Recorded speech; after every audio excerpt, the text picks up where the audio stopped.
Hello students, आज हम आपको विलोपन विधि से समीकरण यानी इक्वेशन को किस प्रकार हल किया जाता है आज आपको इस वीडियो के माध्यम से बताएंगे। यह विधि आपके लिए बहुत ही मज़ेदार और बहुत ही शानदार होने वाला है, इसलिए कि ऐसा विधि आपने कभी नहीं अपनाया होगा और नहीं ऐसा विधि कहीं आपने पढ़ा होगा। इसलिए कि यदि आपको विलोपन विधि में कहीं भी प्रॉब्लम है और विलोपन विधि का नाम सुनते ही बच्चे डर जाते हैं, कपस जाते हैं। विलोपन विधि का नाम सुनते ही बच्चों सबका 105 डिग्री का बुखार हो जाता है। उस विधि से घबराना शुरू करते हैं, उस विधि से भागना शुरू करते हैं, कतराना शुरू करते हैं। तो आपको भागने की ज़रूरत नहीं है, नहीं कतराने की ज़रूरत है और नहीं डरने और नहीं घबराने की ज़रूरत है। इसलिए कि स्टडी SD चैनल आपके जितने भी सारे परेशानियां हैं सबको ख़त्म करने वाला है। तो चलिए फटाफट हम आपको विलोपन विधि समझाते हैं और बहुत ही बेहतरीन तरीक़ा से क्वेश्चन को सॉल्व कर बताते हैं। तो देखिए क्वेश्चन में लिखा हुआ है मेरे प्यारे स्टूडेंट्स कि 3x plus 4y equal to 10, 2x plus 2y equal to 2।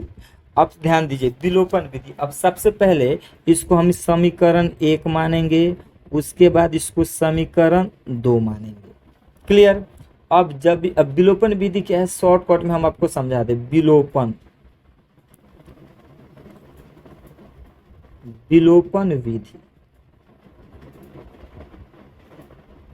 अब विलोपन विधि में जो चर होता है, चर आपको तो मालूम है कि A से लेकर Z के जितने भी सारे अक्षर होते हैं उन्हें चर राशि कहा जाता है, यानी वेरिएबल बोला जाता है। तो A से लेकर Z तक जितने भी अक्षर होते हैं उनको विलुप्त करना होता है, उन्हें विलुप्त करना होता है।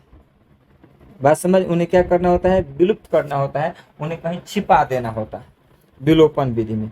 अब इस क्वेश्चन की बात करें तो इस क्वेश्चन में दो चर राशियां हैं, एक x है और एक y है।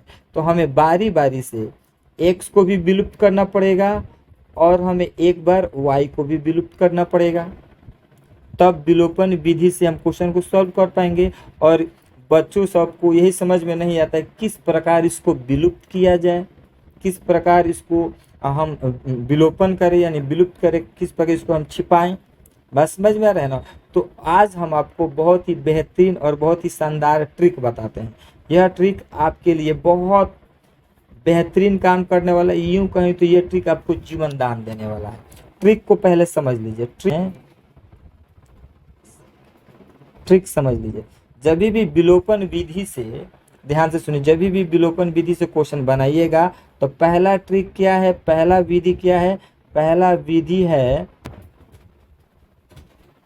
विधि क्या चीज का है, तो गुणा का विधि है, मतलब मल्टीप्लाई का विधि है। दूसरा विधि क्या है, तो दूसरा विधि है घटाव का। किसका विधि है, घटाव।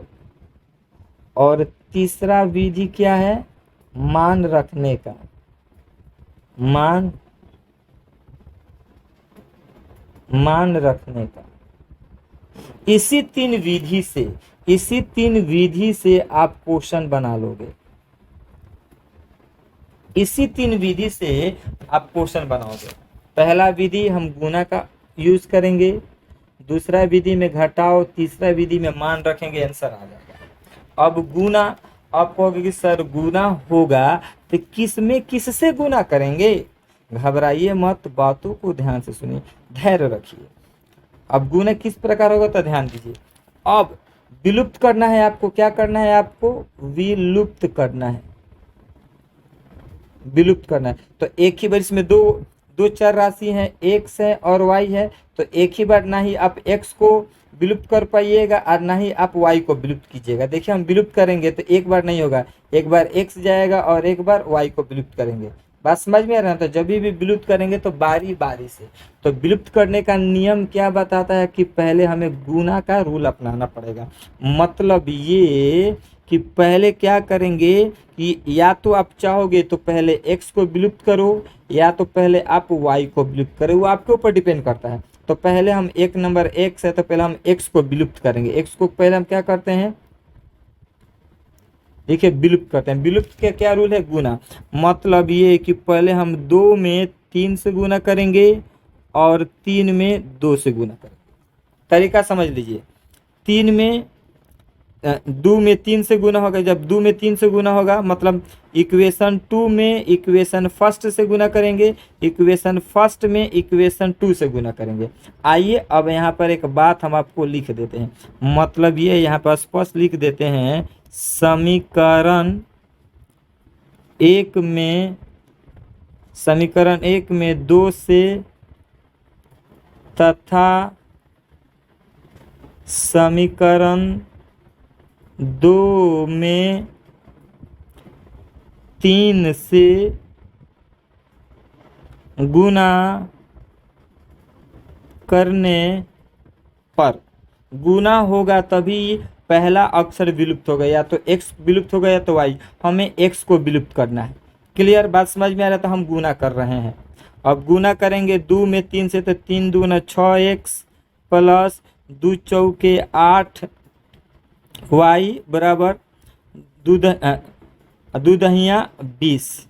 उसके बाद से नीचे में 3 से गुना होगा तो 3 दूना 6x प्लस 3 दूना 6y बराबर 3 दूना 6। अब ये समीकरण 1 है, ये समीकरण 2, तो ये हमारे लिए समीकरण 3 हो जाएगा, ये हमारे लिए समीकरण 4 होगा। अब हमने गुना का रूल यूज कर लिया। बात समझ में आपको आ रहा है ना? अब हम घटाव वाला रूल अपनाएंगे। कौन सा रूल अपनाएंगे मेरे प्यारे स्टूडेंट्स? घटाव वाला। अब क्या करेंगे? समीकरण 3 में से समीकरण 4 को घटाएंगे। तो यहाँ पर हम लिख दे रहे हैं कि समीकरण 3 में से समीकरण 4 को घटाने पर, अब हम ये 3 ज्यों का त्यों उतारेंगे। 6x प्लस 8y बराबर 20 समीकरण 3 है। उसके बाद से 6x प्लस 6y बराबर 6, ये समीकरण 4 है। जब घटता है तो याद रख लीजिए जो चिन्ह होता है वो चेंज हो जाता है, यानी ये प्लस में है तो यहाँ पे माइनस हो जाएगा। ये 6y प्लस में है तो ये भी माइनस में हो जाएगा। ये अभी 6 प्लस में है तो माइनस में हो जाएगा। देखिए ये 6 प्लस में है, ये 6 माइनस में है, कट जाएगा। अब ये 8y प्लस में है, 6y माइनस में है, तो घटेगा तो 2y हो जाएगा। बराबर का बराबर 20 गो में से 6 गया, 6 चला जाएगा तो बचेगा कितना? 14। क्लियर? अब हम लिख सकते हैं ना y बराबर 14/2, इसलिए कि 2y गुना में है तो इधर आ जाएगा तब बट्टे में हो जाएगा। 2 एकम 2, 2 साते 14। तब हम कह सकते हैं ना y बराबर 7। क्लियर? अब y का मान आपका कितना आ गया? 7 आ गया। क्लियर?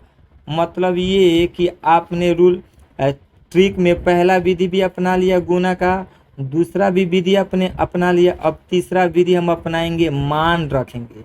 जो आंसर आया है उसका हम क्या रखेंगे? मान रखेंगे। बात समझ में आ रहा है? मतलब या तो आप मान जब रखिएगा तो समीकरण या तो 1 में रख सकते हैं या तो समीकरण 2 में रख सकते हैं, इसलिए कि आप आज़ाद हैं। दोनों में रखिएगा आंसर सेम आएगा। बात समझ में आ रहा है ना? घबराने की ज़रूरत नहीं है। तो इसलिए हम समीकरण 1 में ही इसका मान रख देते हैं। बात समझ में आ रहा है ना? तब हम यहाँ पर लिखेंगे, यहाँ पर फिर बात लिखेंगे, समीकरण 1 में y का मान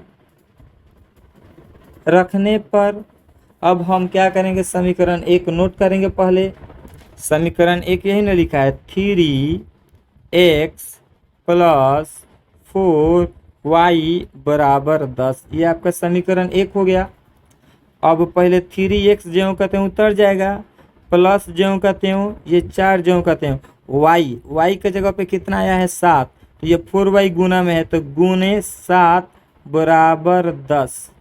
फिर आगे बढ़ते हैं, 3x प्लस 7 चौके 28 बराबर 10। फिर हम आगे बढ़ेंगे तो लिखेंगे 3x। अब ध्यान दीजिए ये 14 बोलें कि 28 प्लस 28 प्लस में है 28 प्लस में इधर चला जाएगा तो माइनस में आ जाएगा। तो 3x बराबर ये 10 जो कहते हैं उतर जाएगा, ये प्लस में तो इधर चला जाएगा तो माइनस ये 28 हो जाएगा। फिर लिख सकते हैं ना 3x बराबर -18। क्लियर, माइनस का सिंबल था तो माइनस उतर गया, तो लिख सकते हैं ना इसलिए x बराबर -18/3। ये गुना में है तो बटा में आएगा तो 3 छके 18। तो x बराबर -6। अब हेंस का हम दिखा देंगे। हेंस मतलब अतः x बराबर x बराबर -6 और y बराबर 7। ये आपका आंसर आ गया। क्लियर। अब हम आपको एक होमवर्क देते हैं, आप घर पर प्रैक्टिस कीजिएगा। 3x plus 4y is equal to 15। फिर 4x plus 3y is equal to 12। इसको आपको सॉल्व करना है और कमेंट में बताना है कि यह वीडियो आपको कैसा लगा। फिर कल के लिए और एक बेहतरीन हम आपके सवाल लेकर आएंगे जो आपके एग्जाम से संबंधित होगा। तब तक के लिए हम आपसे अलविदा लेते हैं। That's all.